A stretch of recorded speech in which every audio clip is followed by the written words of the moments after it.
Steel को नरम बनाने की प्रक्रिया तापानुशीतलन। बोलो। कांच के प्रकार एवं उनके उपयोग। पहला, प्रयोगशाला के उपकरण बनाने में। किस कांच का? सोडा या चूना कांच का। पोटास कांच का उपयोग क्या चीज में? बर्तन बनाने में। क्रूक्स कांच का धूप चश्मा का लेंस बनाने में। क्राउन कांच का चश्मा का लेंस बनाने में। सोडा कांच ट्यूबलाइट या बोतल बनाने में। पायरेक्स कांच प्रयोगशाला उपकरण एवं उच्च कोटि के बर्तन बनाने में। फ्लिंट कांच कैमरा दूरबीन और लेंस बनाने में। तुमको इतना नहीं याद रखना है तो दो तीन को याद रखो। प्रयोगशाला, बर्तन, क्रूक्स। धूप चश्मा के लेंस में क्रूक्स कांच। 3 नंबर हाईलाइट करो। यारे, क्राउन कांच, सोडा कांच, पायरेक्स कांच, फ्लिंट कांच याद करो। कैमरा और दूरबीन के लेंस में। कैमरा और दूरबीन के लेंस में। सीमेंट का नाम सुना है? क्या सुना है? सीमेंट जो है चला, पोर्टलैंड नाम का एक पदार्थ था, उसी से बना है सीमेंट। सीमेंट की खोज जोसेफ आस्पडीन ने किया था। कैसे किया था? सीमेंट की खोज जोसेफ आस्पडीन ने किया था। सीमेंट में अगर चला कैल्शियम ऑक्साइड की मात्रा अगर अधिक हो गई, किसकी मात्रा? कैल्शियम ऑक्साइड की मात्रा अधिक हो जाएगी तो दरार आ जाएगा। क्या आ जाएगा? और अगर आप चाहते हैं, कभी कभी ऐसा देखते हैं चला जी कि वो क्या बोलते हैं उसको, मान लीजिए पानी बह रहा है, अब बहते हुए पानी में तुमको पिलर डालना है, कैसे डालोगे? सीमेंट डालोगे, बह जाएगा। कैसे डालोगे? बोरा बांध के। बहते हुए पानी में अगर आपको सीमेंट को जमाना है, या पानी में आपको पत्थर और गिट्टी या वो बालू और सीमेंट का मिश्रण को डाल के जमा देना है, उसके लिए आपको एल्यूमिना का प्रयोग करना होगा। किसका प्रयोग करना होगा? एल्यूमिना। ही तुरंत जमा देता, तुरंत जमा देता। और मान लीजिए आधा छत आज डाले हैं, आधा छत कल डालेंगे, तो आप चाहते हैं कि लेट से जमे, अभी जो हम डाले हैं जमे नहीं, उसके लिए हमको जिप्सम का प्रयोग करना होता है। जिप्सम क्या करता है चला? जमाव दर को धीमा करता है। तुरंत जमाता है कि लेट से जमाता है? लेट से जमाता। अब बताओ, तुरंत जमा देगा मतलब त्वरित करेगा कि मंदित करेगा? अरे क्या करेगा? लेट से जमाएगा मतलब मंदित करेगा। सही है ना? बोलो ना रे। तुरंत जमाएगा मतलब क्या करेगा? त्वरित करेगा। लेट से जमाएगा मतलब मंदित करेगा। सही है ना? अब देखो, कहते हैं इसके खोजकर्ता कौन थे? जोसेफ आस्पडीन। सीमेंट में जल मिलाकर कुछ समय तक छोड़ देने पर यह जमकर एक कठोर पदार्थ में परिवर्तित हो जाता है, जो इंग्लैंड में पाए जाने वाले पोर्टलैंड पत्थर के समान कठोर होता है। इसलिए सीमेंट को पोर्टलैंड सीमेंट भी कहते हैं। सीमेंट में आप पानी मिला दीजिए, आप पानी मिला के छोड़ दीजिएगा तो कठोर होगा कि मुलायम? तो वो उसका गुण एक पोर्टलैंड नाम का पदार्थ था, उससे मिलता था, इसलिए सीमेंट को पोर्टलैंड सीमेंट के नाम से भी जानते हैं। किसके नाम से? पोर्टलैंड सीमेंट के नाम से जानते हैं। सीमेंट में बनाने में 3 कच्चे पदार्थ मुख्यतः प्रयोग करते हैं। एक चूना पत्थर, यह सीएओ प्रदान करता है। सीएओ जो हम डालते हैं कैल्शियम ऑक्साइड, वही हमको क्या प्रदान करता है? चूना पत्थर। चिकनी मिट्टी, यह SiO2 एल्यूमिना फेरिक ऑक्साइड प्रदान करता है। और जिप्सम CaSO4 2H2O। सीमेंट, बालू और पानी तीनों को अगर आप मिला दीजिएगा चला, तो इसके मिश्रण को हम गारा या मोर्टार कहते हैं। किसके किसके मिश्रण? सीमेंट, बालू और पानी तीनों को मिला दीजिए तो उसको हम लोग गारा या क्या कहते हैं? मोर्टार कहते हैं। क्या कहते हैं? इसको रट्टा मारने की जरूरत नहीं है। तुमको जो पूछेगा वो सबसे अधिक भारत में सीमेंट का उत्पादन सर्वप्रथम कितना ईस्वी में हुआ? 1940। कहाँ? चेन्नई में। तो देखो, कहते हैं बिरला सीमेंट, नाम सुने हो ना? बिरला भी उधरे का आदमी है। वो देखता नहीं है, टीका उगा लगे रहते हैं, चेन्नई तरफ के ही हैं बेचारे से। उधर कैल्शियम ऑक्साइड वगैरह पता नहीं कहाँ के हैं, हम आई एम नॉट कंफर्म, लेकिन हमको लगता है चेन्नई तरफ के ही होंगे, क्योंकि उनको जब भी देखते हैं तो बड़ा टीका उका लगे रहते हैं, चेन्नई तरफ का ही ड्रेस होता है, या हो सकता है उधर उनकी कंपनी हो। कैल्शियम ऑक्साइड 60 से 70%। कितना परसेंट?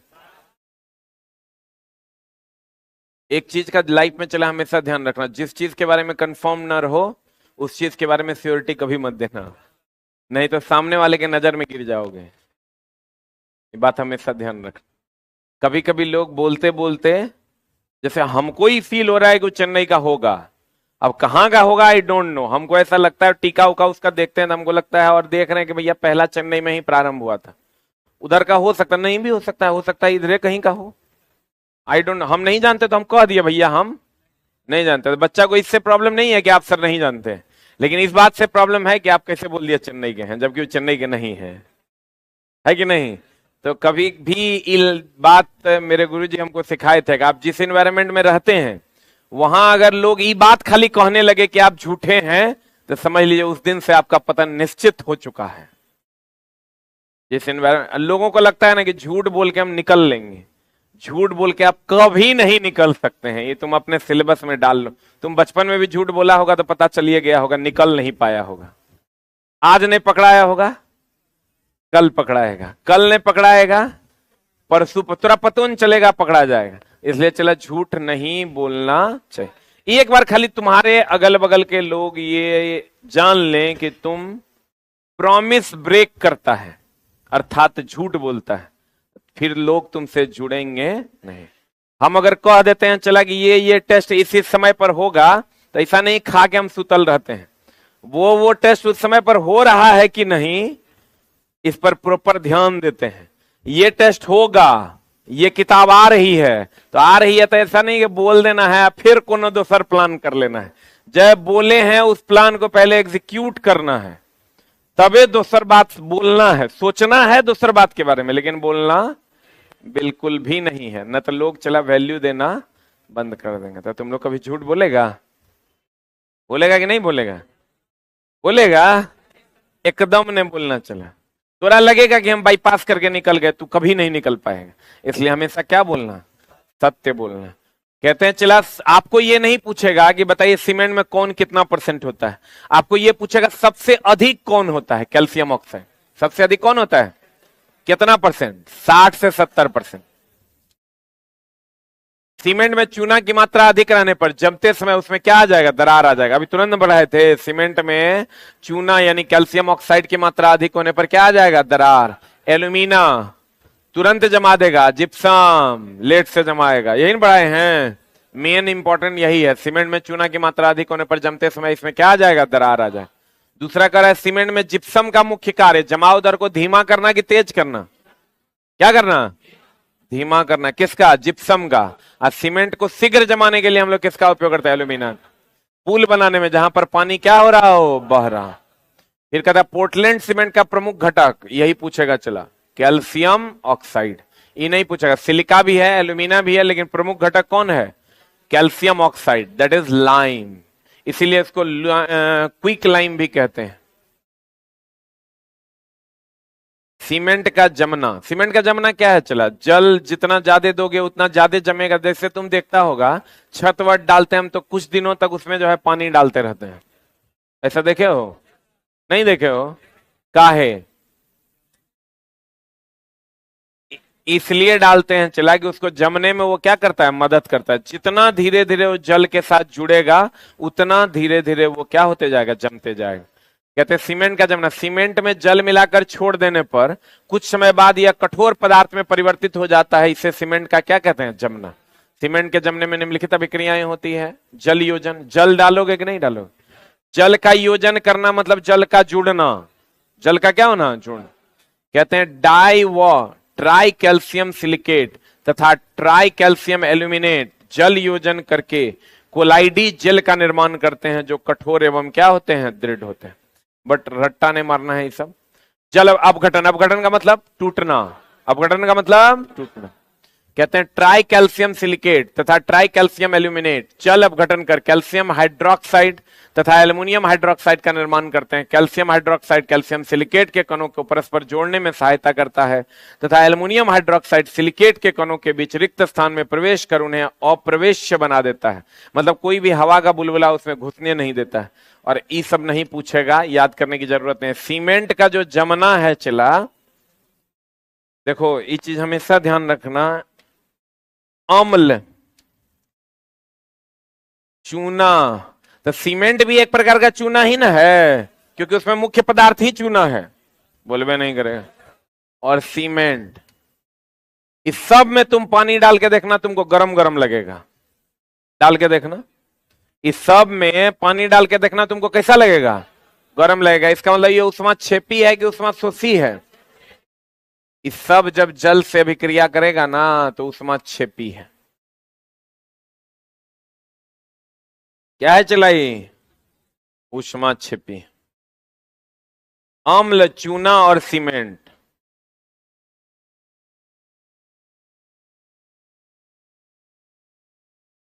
प्लस जल। Very good.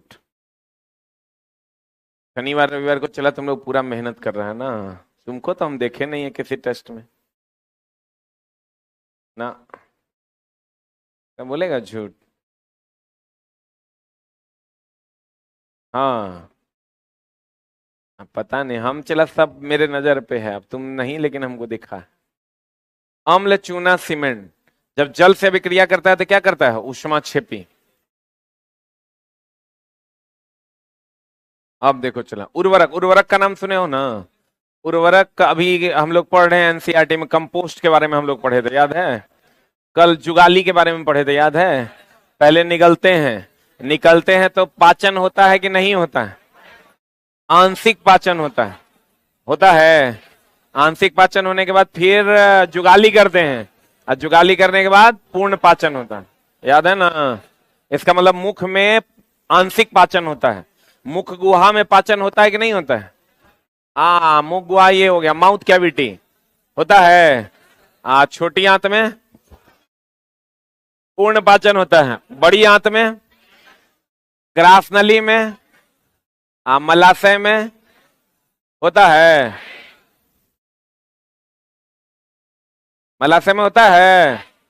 टोपी क्लास किया है? हाँ, बताओ पेट में कौन सा अम्ल होता है? पक्का? बैठो।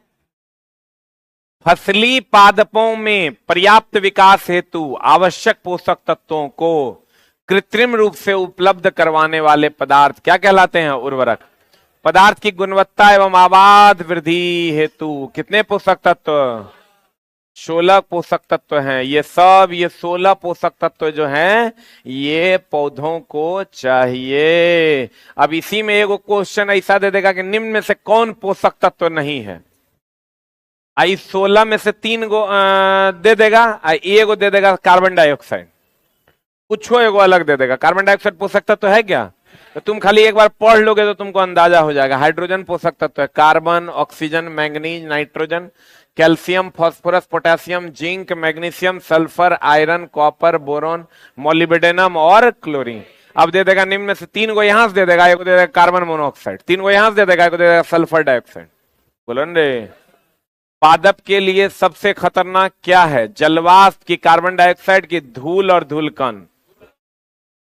याद है ना? बड़ा बढ़िया से पढ़ रहा है चला तुम लोग।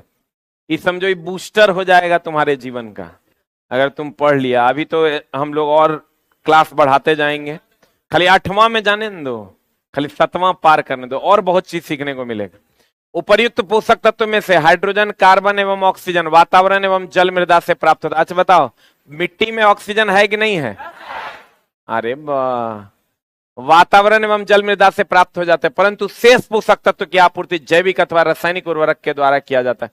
देखो चला, हाइड्रोजन, कार्बन और ऑक्सीजन ये मृदा से ही मिल जाता है। जल से हाइड्रोजन मिल जाता है, मिट्टी से ऑक्सीजन मिल जाता है, और कार्बन तो हर जगह उपलब्ध है, बोलो रे। लेकिन बाकी पोषक तत्व हम लोग क्या करते हैं? डालते हैं। बाकी पोषक तत्व हम लोग क्या करते हैं? डालते हैं। एक होता है जैविक उर्वरक। कौन उर्वरक? जैविक उर्वरक मतलब हो गया गोबर, गोबर से जो हम लोग बनाते हैं, कंपोस्ट से जो हम लोग बनाते हैं। अच्छा, कंपोस्ट का बनना वायवीय कि अवायवीय?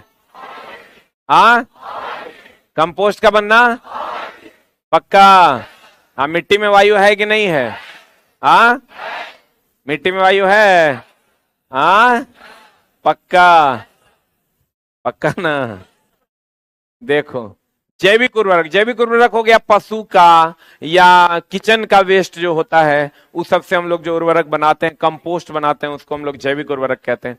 जैविक उर्वरक का निर्माण मुख्यतः पशुओं एवं मानवों द्वारा उत्सर्जित अपशिष्ट पदार्थ, गोबर, मल मूत्र, अपघटित जैव पदार्थ, सब्जी, फसल के अपशिष्ट आदि से किया जाता है। जैविक उर्वरकों में हानिकारक रसायन की अनुपस्थिति होती है। जो हानिकारक रसायन होता है इसमें उपस्थित, जैसे कार्बन मोनोऑक्साइड, इस सब की उपस्थिति होती है क्या अनुपस्थिति होती है? इसलिए ये पर्यावरण सुरक्षा एवं मानव स्वास्थ्य की दृष्टि से उत्तम उर्वरक माने जाते हैं। तो कहते हैं चिल्ला जी, अब बताओ, घर का जो कचरा है बायोडिग्रेडेबल है कि नॉन बायोडिग्रेडेबल? सड़ने वाला कि नहीं सड़ने? सड़ने वाला। रासायनिक उर्वरकों के प्रकार। रासायनिक उर्वरक प्रमुख प्रकार निम्नवत हैं। पहला है नाइट्रोजनी उर्वरक। इसका काम है चला वृद्धि करना। नाइट्रोजनी उर्वरक में यूरिया मारे हो कभी? अरे कभी खेत में यूरिया मारते हुए देखे? पक्का झूठ नहीं देखा? आर चुट, यूरिया हम तो मारे भी हैं। यूरिया मारने के बाद तुरंत इतना बड़ा है, इतना बड़ा हो जाता नहीं होता है।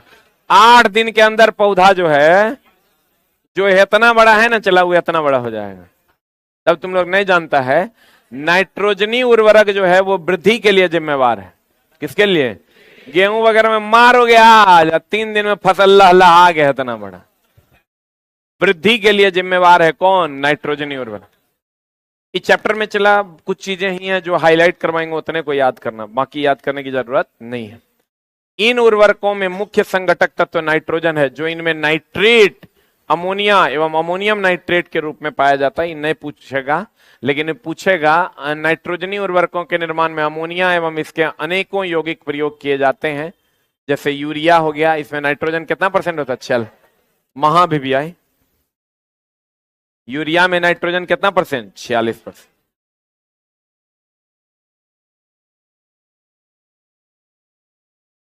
कितना % चला? पादपों में उपयोग। नाइट्रोजन पादपों में जीव द्रव्य, प्रोटोप्लाज्म, एमिनो अम्ल अर्थात प्रोटीन तथा न्यूक्लिक अम्ल के निर्माण में महत्वपूर्ण भूमिका निभाता है। नहीं पूछेगा, लेकिन एक लाइन लिख लो, नाइट्रोजनी उर्वरक का उपयोग, नाइट्रोजनी उर्वरक का उपयोग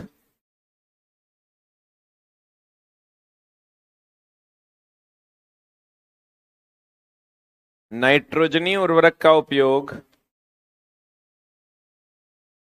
वृद्धि के लिए किया जाता है।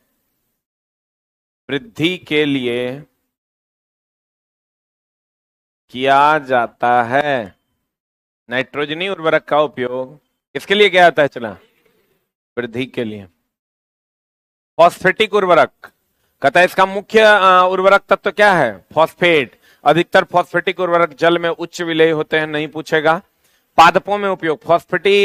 फॉस्फोरस पादपों की जड़, तना, बीज एवं फूल के विकास में तथा फसलों के परिपक्वता में महत्वपूर्ण भूमिका निभाता है। ये तब चला डाला जाता है जब फसल अंतिम स्थिति में होता है। फसल को मेनली पकाने में यह मदद पहुंचाता है। लेकिन चला अभी तक पूछा नहीं है, लेकिन फिर भी इसको हाईलाइट कर लो, इंपॉर्टेंट है। जड़, तना, बीज, फूल विकास एवं फसलों की परिपक्वता में महत्वपूर्ण, पूरा का पूरा हाईलाइट कर लो। फॉस्फोरस उर्वरक का उपयोग जड़, तना, पत्ती इस सब के विकास में होता है। पोटेशियम, पोटास डाला है? पोटास, पोटास नहीं डाला है, लाल लाल कलर का जो पोटास होता है। क्या तुम लोग खेती किया? पोटास इन उर्वरकों में मुख्य संघटक तत्व होता है, जो पोटेशियम खनिजों के का मिश्रण होता है। Potassium chloride, potassium nitrate, potassium sulphate, potassium carbonate प्रमुख पोटेशियम उर्वरक हैं। पादपों में इसका उपयोग। पोटेशियम पत्तियों में होने वाली जल हानि को नियंत्रित करता है। मतलब अगर ये आप डाल दीजिएगा तो अगर जल की कमी हो गई है, प्रकाश संश्लेषण नहीं हो रहा, कभी कभी देखा है तुम पटुआ उटुआ के पत्ता में तुम देखना ऐसे रहता है, ऐसे हो जाता है धूप में, देखे वैसा ना? खेते नहीं गए हो, देखोगे गर्मी के टाइम में जो पटुआ उटुआ का पत्ता होता है ना, अभी खेत में हमको लगता है अभी पटुआ लगल होगा, अभी इतना बड़ा बड़ा होगा हमको लगता है पटुआ, उससे भी बड़ा। हाँ न, बड़ा हो गया होगा, अभी बारिश का टाइम आ गया ना, पटुआ बड़ा हो गया होगा। तो चला पटुआ, पटुआ जगह हम जूट कहते हैं, तो जूट में क्या होता है चला, जब बहुत ज्यादा गर्मी होती है तो उसके पत्ते एकदम मुरझाने लगते हैं। कभी कभी तो पटुआ जो है, जूट जो है, समझो बहुत ज्यादा धूप होने के बाद जली हो जाता है, सूखिए जाता है। फिर अगर पानी पटाओ तब वो हरा होगा। पानी पटा के उतना धूप में कहाँ रखोगे। तो कहते हैं इसका उपयोग चला करते हैं ना, पत्तियों में जब झुक जाते हैं, पत्तियां जब नीचे गिर जाता है, उसको, उसके पानी को, जल हानि को नियंत्रित करने के लिए हम लोग क्या मारते हैं। तो इसमें क्या करता है, देखो जो किसान तेज होगा तो क्या करेगा, पानी डालेगा, पानी डालने के डाल तनी तनी पोटासो मार देगा। तो पोटास मार देगा तो क्या होगा, जल की आपूर्ति तुरंत हो जाएगी और जितने भी पत्ते मर रहे हैं वो तुरंत उठ खड़े हो जाएंगे। पानी जड़ के द्वारा जाएगा, लेकिन पोटास मार देने से अधिक समय तक उसमें नमी बरकरार रहेगा। तो इसीलिए कहते हैं हमारे देश के किसान का पढ़ा लिखा होना जरूरी।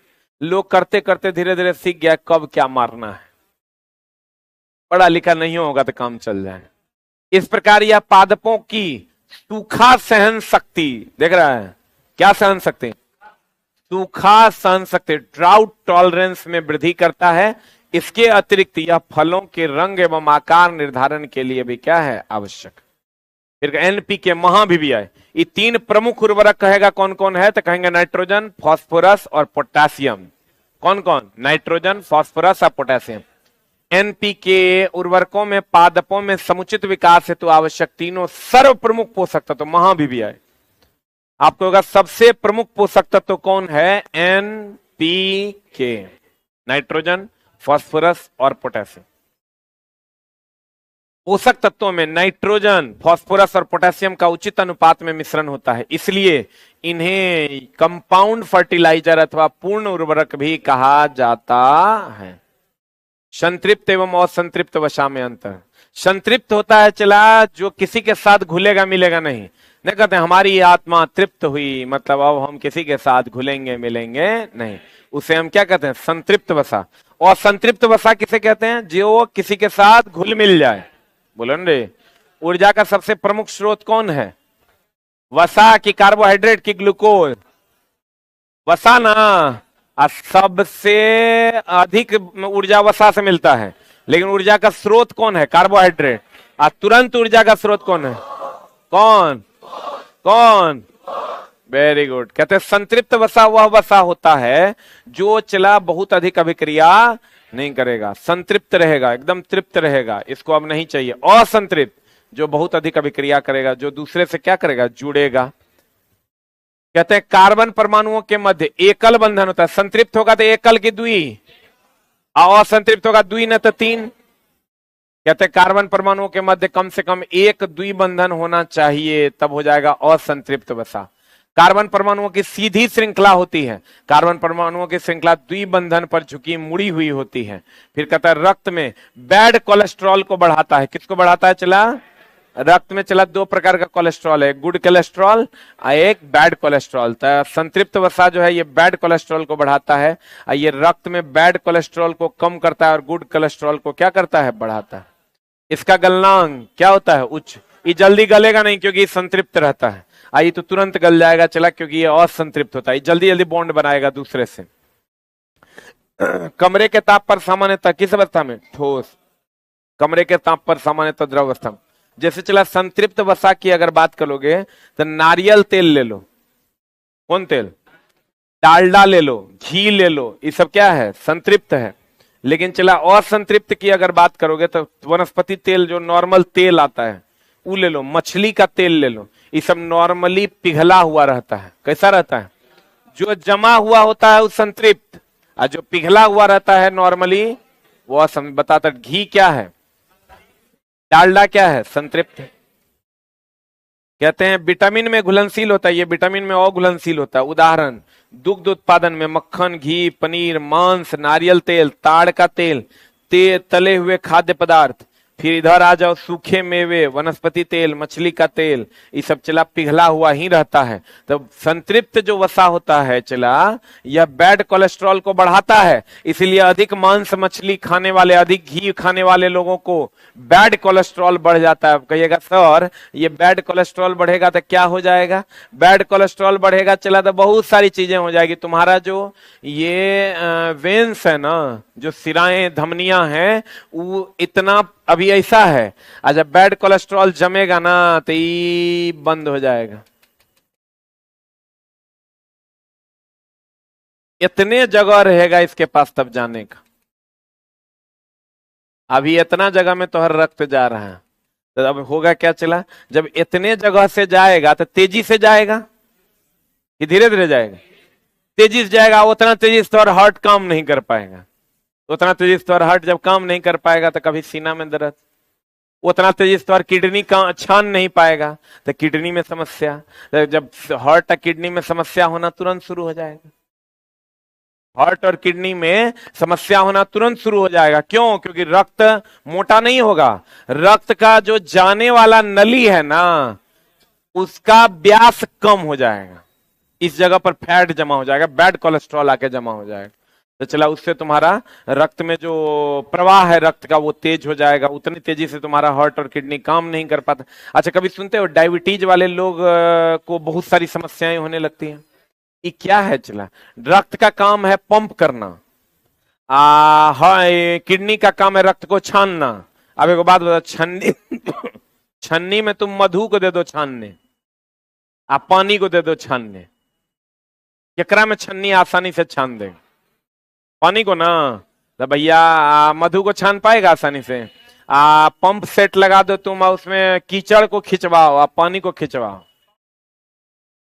तो वही बात होता है, जब आपको डायबिटीज होता है या किसी को डायबिटीज होता है चला, तो आपके रक्त में एक्स्ट्रा चीज ऐड होता है, दैट इज शुगर। शुगर यानी चीनी। और जब चीनी ऐड हो जाएगा तो आपका रक्त हो जाएगा मोटा, और रक्त जब मोटा हो जाएगा तो हार्ट जो है कीचड़ खींचेगा, और किडनी जो है मधु छानेगा, यानी कीचड़ छानेगा। तो कीचड़ छानेगा तो किडनी का भी फटेगा, हार्ट का भी फटेगा।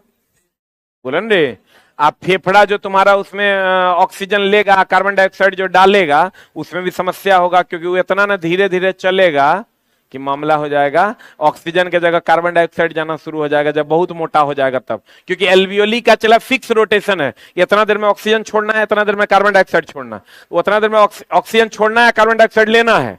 तो अब चला ऑक्सीजन छोड़ दिया, अब कार्बन डाइऑक्साइड लेना है, आज जो रक्त का प्रवाह हो ही नहीं रहा, धीरे धीरे हो रहा है। इसीलिए डायबिटीज वाला आदमी क्या होता है चला, उसको हार्ट का प्रॉब्लम होने लगता है, हार्ट उसका पंप नहीं कर पाता है, किडनी उसका छान नहीं पाता है, फेफड़ा उसका काम नहीं कर पाता। तो तीन चीज खराबे हो गया तो बचा की। तो वो आदमी को हार्ट का प्रॉब्लम जैसे हुआ, किडनी का प्रॉब्लम जैसे हुआ, किडनी अगर सही तरीके से छान नहीं पाया तो तुम्हारा 100 समस्या शुरू हो जाएगा, 100 समस्या शुरू हो जाएगा। इसलिए चला लोग कहते हैं डायबिटीज वाला का बड़ी समस्या है, समझो मरिए गया।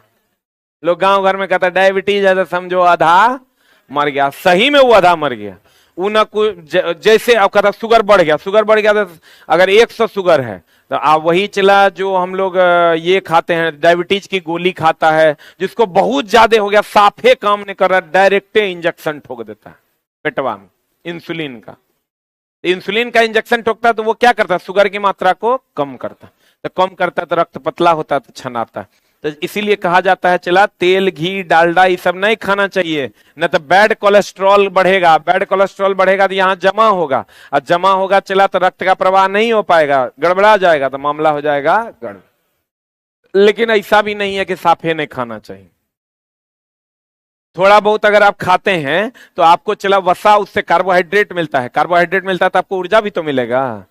अब वसा उसमें रहता है, फैट रहता है, उससे आपको कार्बोहाइड्रेट मिलेगा, ऊर्जा मिलेगा। तो ऊर्जा के लिए तेल घी मांस मछली का सेवन करना चाहिए। लेकिन कहते हैं ना अति सर्वत्र वर्जे। मेरी एगो चाची है बगल में, और चचा जो है मांस मछली नहीं खाते थे बेचारे। तो चाची बीमार थी, तनी कमजोर उमजोर थी बेचारी, तो लेके चल गए चचा जी डॉक्टर के पास कि देखिए बड़ा कमजोर है, हमेशा माथा दर्द रहता है, पेट दर्द रहता है। तो डॉक्टर बोला, सब चेक किया तो कुछ नहीं था। बोला खाइए बढ़िया से, बढ़िया बढ़िया मछली सब खाइए। ये बात बोल दिया। ये आए घर, आ घर आई इतना ना मछली खिलाए उ चाची को, मोटाई नहीं और दुबला गई। अरे मछली खाने का मतलब है, चला मछली में लगभग सारे प्रोटीन्स होते हैं। तो मछली खाने का मतलब क्या है कि तेल में छान के अंधुन मसाला देगा मारे दाएं दाएं। मछली अगर आपको खाना है, आप उससे गुड कोलेस्ट्रॉल निकालना चाहते, देख लीजिए मछली में क्या है। मछली में गुड कोलेस्ट्रॉल है, देख लीजिए गुड कोलेस्ट्रॉल है। कहता है यह बैड कोलेस्ट्रॉल को कम करता है, गुड कोलेस्ट्रॉल को बढ़ाता है। इसीलिए कहा जाता है, देखो चला मांस नहीं खाना चाहिए। किधर गया? इसमें मांस होगा, ये देखो यहां मांस है। मांस आपके बैड कोलेस्ट्रॉल को बढ़ा देता है। अब मछली आपके बैड कोलेस्ट्रॉल को कम करता है, गुड कोलेस्ट्रॉल को बढ़ा देता है। लेकिन मछली खाने का तरीका क्या है? मछली खाने का तरीका है कि उसको लाइए, तवा में एकदम कम तेल देके धीमी आंच पे ओकरा पकाइए, छानिए नहीं। आप पका के तब उस मछली को खाइए। हम लोग क्या करते हैं, मछली लाए, पहले 200 ग्राम तेल ओकरा में डाले, ओकरा में छाने, बढ़िया से मरचाई जो है पीस के, लहसुन, प्याज, गोल्डी मछली मसाले, सरसों मसाले सब डाल के भर पेट खाया, माछ खाए हैं। वो तब आपको फायदा नहीं करेगा। क्यों? क्योंकि आप बहुत सारे बैड कोलेस्ट्रॉल खा चुके हैं उसके साथ। तो पता चला 10% गुड कोलेस्ट्रॉल है, इतना ना आप तेल घी ओकरा में डाल दिए हैं कि 80% बैड कोलेस्ट्रॉल है। तो वही चाची को हुआ, चाची का तबीयत और बिगड़ता गया बिगड़ता गया बिगड़ता गया। इनको तो लगा कि मछली खिलाने से ठीक, बेचारे मछली मारने लगे, धार उड़ से मछली मार के देते थे किसी तरह मेरी पत्नी ठीक हो जाए। तो चला सब आधा अधूरा जानकारी जो है ना बड़ा गड़बड़ होता है। इसलिए मछली खाना चाहिए, लेकिन कैसे? तल के, तल के मतलब पका के। लेकिन हम लोग ऐसा करते नहीं है। तो कहते हैं मछली क्या खाना चाहिए? मांस की मछली? मछली खाना चाहिए। आप मांस भी खाना चाहिए। आप देखिएगा मांस खाते होंगे तो जल्दी पचता है क्या? पचता है। अब मछली खाते हैं तो व्हाट इज द रीजन? आप देखिए मांस जब आप खाते हैं चला तो उसमें संतृप्त वसा होता है। संतृप्त मतलब वो कहता है हम संतृप्त हैं, हम तृप्त हैं, हम केकरो से अभिक्रिया नहीं करेंगे, हम सिंगल बॉन्ड है। अब सिंगल बॉन्ड है, हम कितना बॉन्ड बनाएंगे? हम सिंगल बॉन्ड है मतलब स्टेबल हैं। ये कहता है हम किसी से जुड़वे नहीं करेंगे। जब जुड़ेगा नहीं एंजाइम से तो पचे टूटेगा कैसे? इसका पाइसीकरण नहीं होगा, पाइसीकरण नहीं होगा तो पचेगा कैसे? बोलन रे। अब मछली कहता है भैया रे हमरा में डबल और ट्रिपल बॉन्ड, जल्दी हमरा से कोई जुड़ेगा तो हम सिंगल बॉन्ड हो जाएंगे, सिंगल बॉन्ड हो जाएंगे तो हम स्टेबल हो जाएंगे, स्टेबल हो जाएंगे तो इसके चक्कर में जुड़ता है, जुड़ने के चक्कर में टूटता है, और टूटने के चक्कर में एंजाइम अगर पचा देता है। जैसे टूटेगा तो एंजाइम के लिए पचाना आसान हो जाता है, और जैसे पच जाता है भैया हम लोग कहते हैं बाहे मछली ठीक है, मांस ने बाप रे 3 दिन तक भूर भूर पाते रहते हैं। अब खा के देखिएगा। अच्छा मजाक कर रहे हैं कि सही बोल रहे हैं? इसका मतलब चला सिंगल बॉन्ड स्टेबल होता है कि अनस्टेबल होता है? सिंगल बॉन्ड क्या होता है? स्टेबल होता है। ये किसी से जुड़ना नहीं चाहता, जब जुड़ेगा नहीं तो टूटना भी नहीं चाहता है। बोलन रे, क्या नहीं करना चाहता है? टूटना नहीं चाहता। जब टूटना नहीं चाहता तो इसको पचाने में दिक्कत होता है, टूटेगा। वसा का पाइसीकरण होगा यानी इमल्सिफिकेशन होगा, टूटेगा तभी ना पचेगा। तो इसलिए चला मछली खाना चाहिए। मछली खाइएगा तो कहीं से कोई समस्या नहीं होगी और इजी टू डाइजेस्ट है। और खाना मछली सबको चाहिए, जो लोग खा रहे हैं, जो लोग नहीं खा रहे हैं उसके बदले में आप दूसरा डाइट लीजिए। लेकिन नहीं खाइएगा फिर शशि सर वाला हाल हो जाएगा। देखिए रहो कितना लक लक करते हैं, वो मांस मछली कुछ नहीं खाते हैं। जिसको जो खा रहे हैं चला खाइए, लेकिन बहुत ज्यादा ऑयली बनाकर नहीं खाइए। अपना हम तो बहुत आसान है, आधा किलो मछली लाए, ओकरा हल्का सा तेल में देके पका दिए। अब पकाने के बाद जो है उसमें थोड़ा लहसुन उसुन मार के और रोटी के साथ मारिए, एकदम साई साई लगेगा। ऐसा नहीं कि अब झोल देके खाने नहीं है, खाना है, लेकिन मसाला क्या करना है? कम कर। बैड कोलेस्ट्रॉल की संख्या कम रखनी है, गुड कोलेस्ट्रॉल की संख्या बढ़ा दे। तब आप लोग क्या खाइएगा? मछली के मांस। क्या खाइएगा? मछली। देखो वनस्पति तेल, ये वनस्पति तेल जो है चला सरसों का तेल है। वनस्पति बोले तो सरसों। अरे सरसों क्या है? जंतु तेल ने ना लिखल है, जंतु तेल में हो गया घी। बोलन रे। मांस ये चला संतृप्त है, किसी से अभिक्रिया नहीं करता, इसलिए जल्दी पचता नहीं है। अब वनस्पति तेल हो गया कौन? वनस्पति मतलब कथी? सरसों वनस्पति है कि नहीं है? सूरजमुखी वनस्पति है कि नहीं है? तो वो तेल आप खाइए, कोई दिक्कत नहीं। अच्छा चला डलडा में खा लेते हो, घी में खा लेते हो तो दिक्कत होता है कि तेल में, नॉर्मल तेल में खाते हो उसमें दिक्कत होता है? घी में दिक्कत होता है क्योंकि घी संतृप्त है, किसी से अभिक्रिया नहीं करेगा, अभिक्रिया नहीं करेगा जल्दी टूटेगा नहीं, टूटेगा नहीं तो पचेगा नहीं। बोलो न रे, सिंगल बॉन्ड जल्दी अपना बॉन्ड तोड़ेगा और डबल और ट्रिपल बॉन्ड तोड़ देंगे। क्लियर है? बोलो न रे, आज की कार्रवाई यहीं तक। कल चला आपका केमिस्ट्री हो जाएगा समाप्त, अब परसों से हम लोग कर देंगे फिजिक्स स्टार्ट। कितना चीज चला सीखने को मिलता है साइंस से।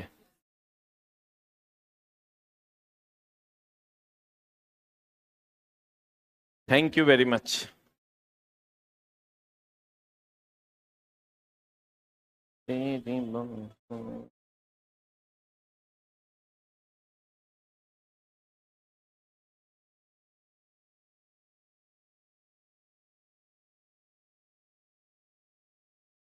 गलत है आंसर, ठीक करवाए थे हम, आप टेस्ट के डिस्कशन में नहीं होंगे।